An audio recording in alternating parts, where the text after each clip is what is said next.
Welcome back to Radically Rethinking Railways with your host, the Mad Professor. This episode, we will look at a story of triumph, how railways can overcome bad policy and false narratives.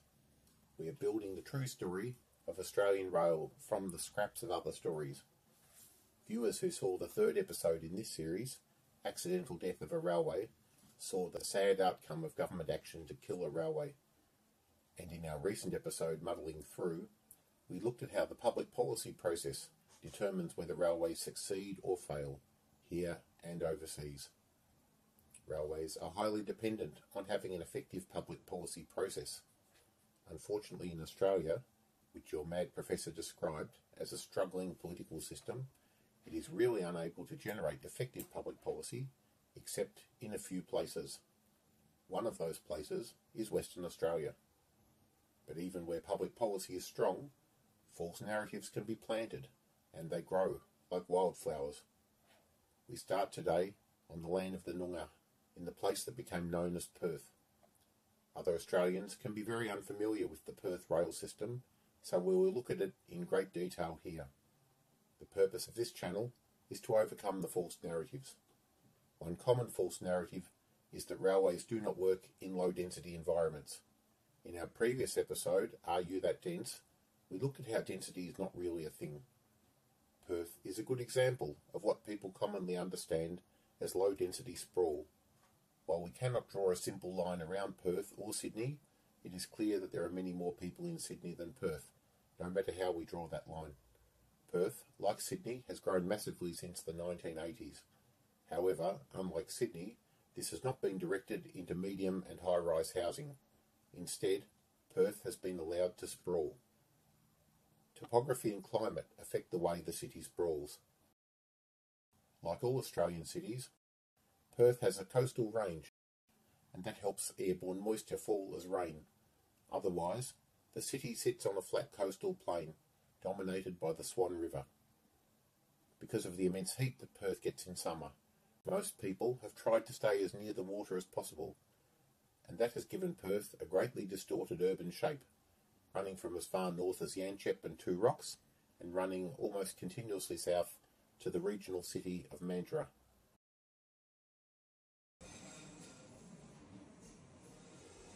Even Mandurah is not the end of the urban settlement. From Mandurah all the way to Margaret River is the popular tourist and holiday area, and we will look at this potential for rail in this area in a future episode.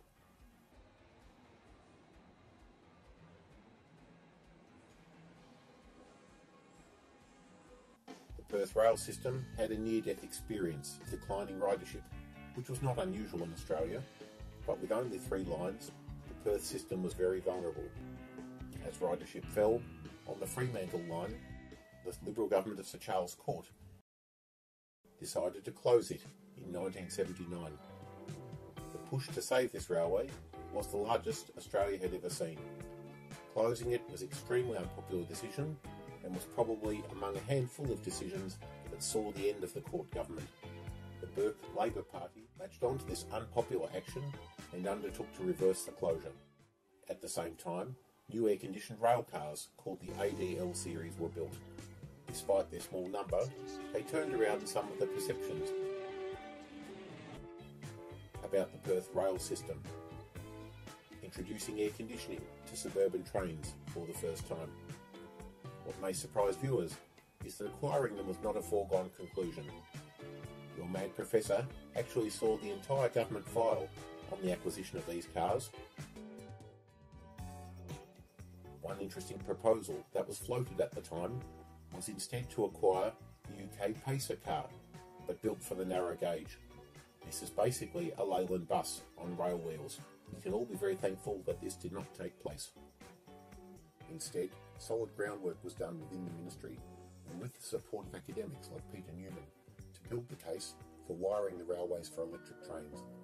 By this time, we were starting to see the early shoots of regrowth of the Australian urban rail systems. Brisbane had recently electrified its system with the worldwide standard of 25 kilovolts alternating current, and this was proving very successful, as it was delivering a much lower cost and more standard electric rail system to Brisbane. The EMU series cars in Brisbane were proving very popular with the public with a refreshingly modern, simple and elegant internal design. Like Perth, Brisbane had seen falling ridership with unpleasant, old, non-air conditioned rolling stock, despite Brisbane at the same time having growing population and economy. Perth then had a very good precedent within Australia to work from to suggest the need for electrification. And how did Perth determine exactly what system they would use? It is simple. It is actually written on the file that they just asked Queensland Rail. And in terms of what they got, although there are some detail differences, they also opted for the 25 kilovolt alternating current system. Any viewers who are interested in detailed information on how the A-Series rail cars came to be, leave a comment below in this video. But where they did part company from the Brisbane EMU cars was in the design of the rail car. The Perth cars were built as a motor car trailer car pair, unlike Brisbane's 3 and 6 car sets. This was appropriate for the lightly graded and simpler Perth system. The top speed at that point was also proposed to be limited to 90 kilometres an hour, which was probably realistic for the small Perth system. However, this was later upgraded to 110 kilometres per hour and reflected some decisions that were about to be made about the extent of the system. The A-Series cars were very pleasant to ride, and unlike show ponies like the New South Wales Tangara, were simple, modern, and are still going today. One aspect of system design that was an early target for the renewal of the Perth urban system was the closure of small stations. Unlike a lot of cities, Perth did not really have a strong culture of small urban retail shops around railway stations. Instead, the major shopping centres like Morley were already popular and not on rail lines, so this was not going to be a major driver for the renewal of the Perth railways. Instead, that major driver would be commuting. In fact, one of the few topics that really does anger the public is the lack of station parking. The Perth system was already well integrated into the local bus system. It was seen very early in Perth development that combining bus and rail transport was going to be extremely important, and in fact one station, Kelmscott, in the Mad Professor's opinion, actually sets a world standard for that type of interchange. We'll come back to Kelmscott later, but suffice to say, it led to station spacings being further apart, and that would allow smaller stations to be closed. That in turn would allow the rail cars to run at higher top speeds between the stations. The electrification project was agreed. Lines to Midland, Fremantle and Armidale were quickly electrified. The ADL cars were only 10 years old and were actually sold to Auckland to rebuild that city's rail system. The last of them has only recently retired from service south of Auckland on a shuttle from Papakura, as that line is now also being electrified. These cars may well end up in Mozambique, where their Perth predecessors went. Let's move on.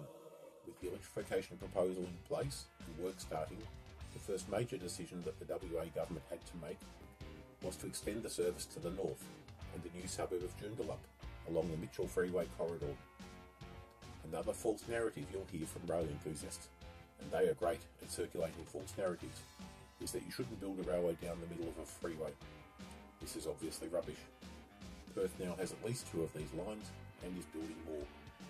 They are all extremely well used. The main objection from transport advocates to these lines is that there is smaller possibility for walk-up traffic.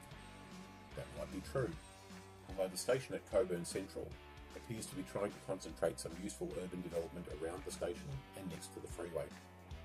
However, even if we accept this premise, it is not borne out by the real story about lines running down freeways having effective bus connections at those stations. The Kelmscott station is a bit of a special case, with the buses stopping in the very centre of the wide island platform, so the rider must only walk metres from train to bus.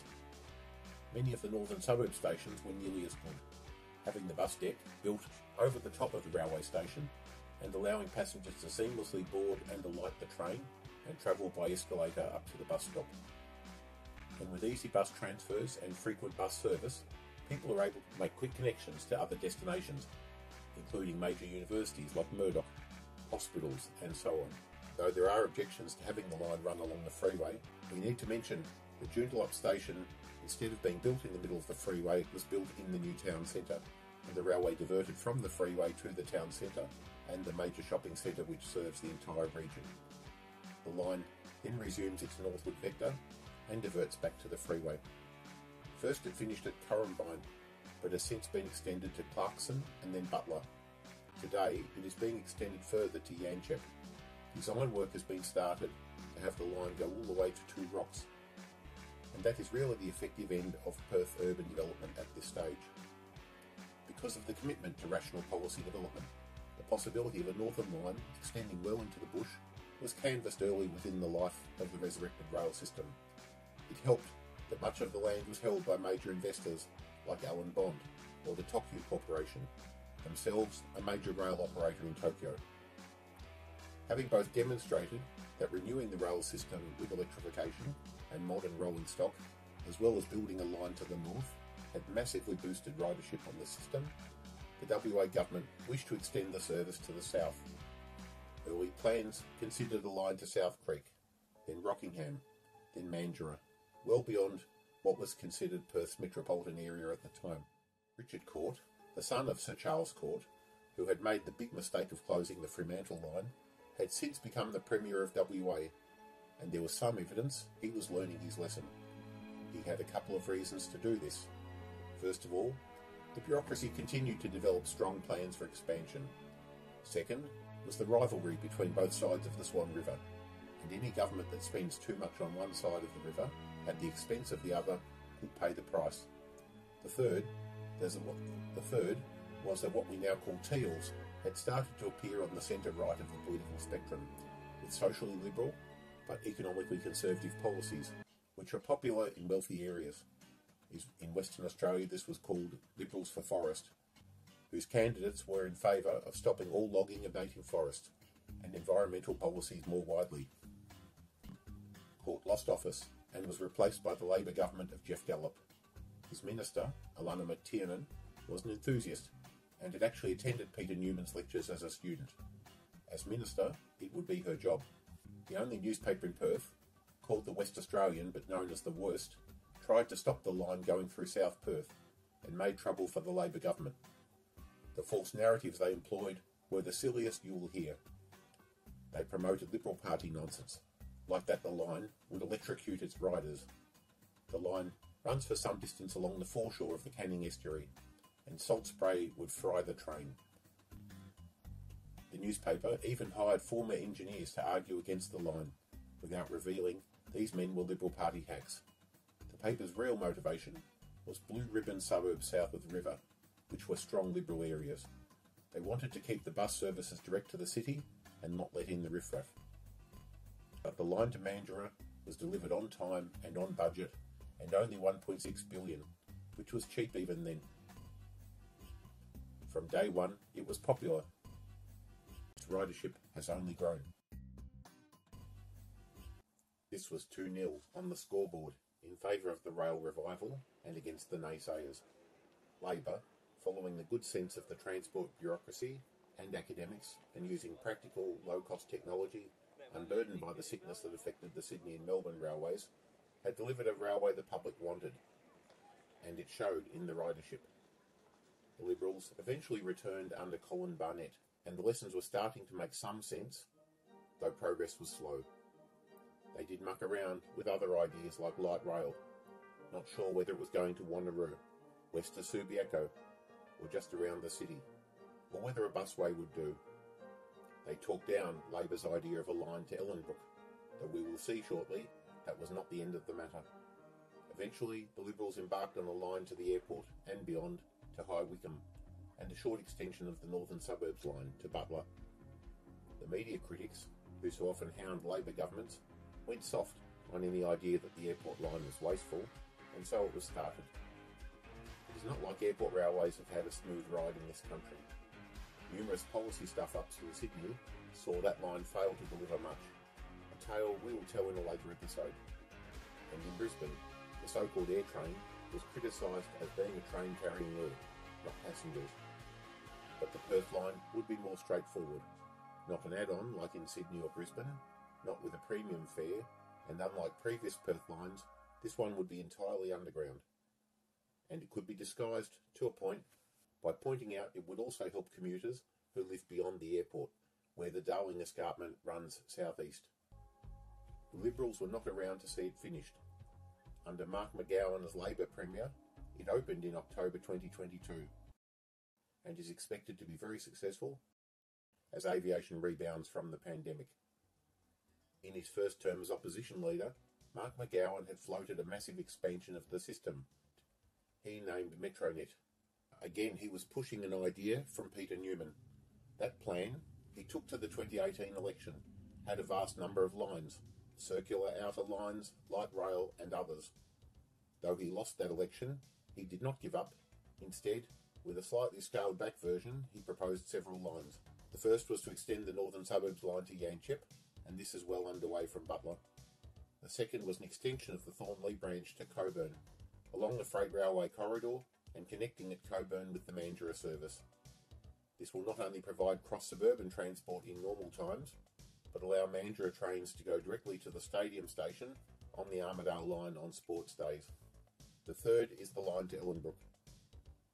Despite dalliances with ideas of busways and other nonsense, McGowan has pushed on, with an odd-shaped line running first north along the freeway alignment, then east, then north again, to reach this outer suburb. Your mad professor is critical of this alignment in two respects.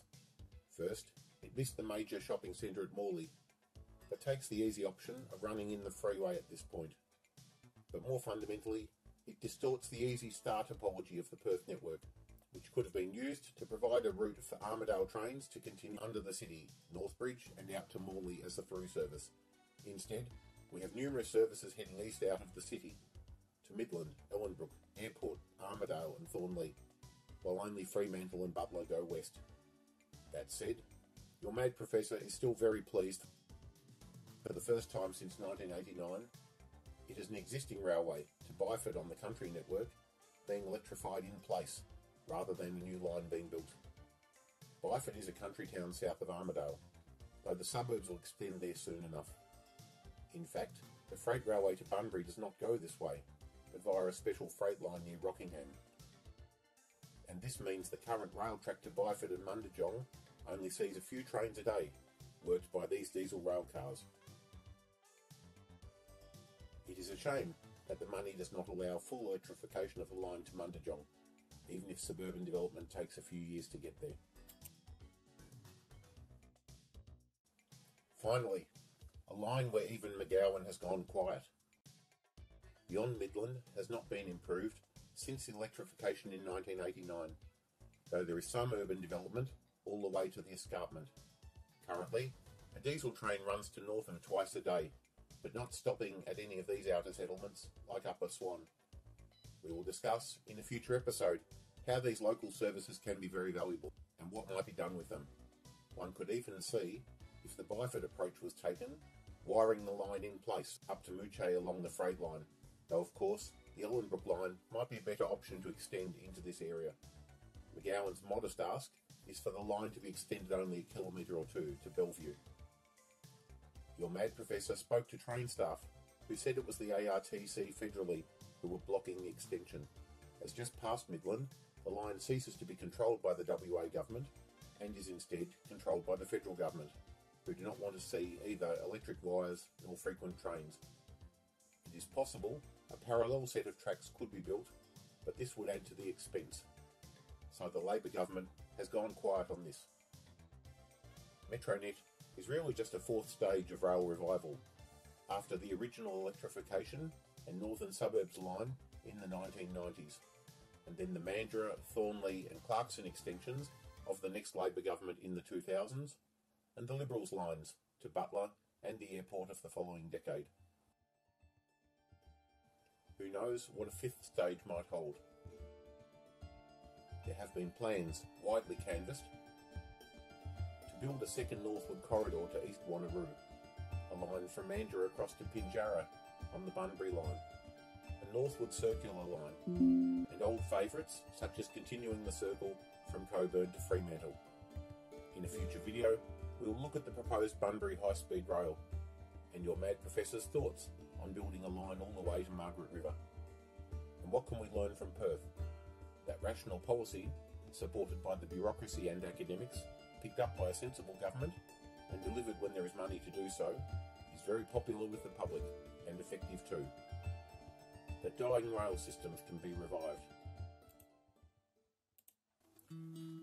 In our next episode, we look at how the railways themselves were the authors of their own decline, and got their fanboys to blame anyone but the railways for what happened.